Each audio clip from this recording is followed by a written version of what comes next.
Aš norėčiau pradėti dirbti savo ir kurti savo verslą, bet tai labai daug kainuoja. Reikia labai didelės investicijos, kad startuotum savo verslą.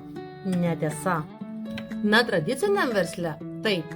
Jeigu tu norėtum atsidaryti savo restoraną ar savo statybų kompaniją, tikriausiai tau reikėtų didžiulės investicijos, didžiulio kapitalo.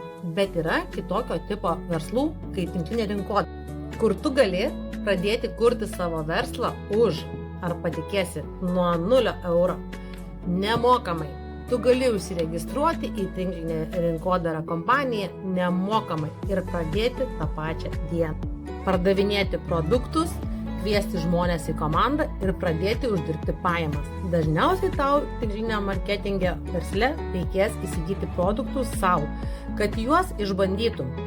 Jeigu domina ir nori sužinoti daugiau, susisiek, papasakosiu, kaip gali pradėti.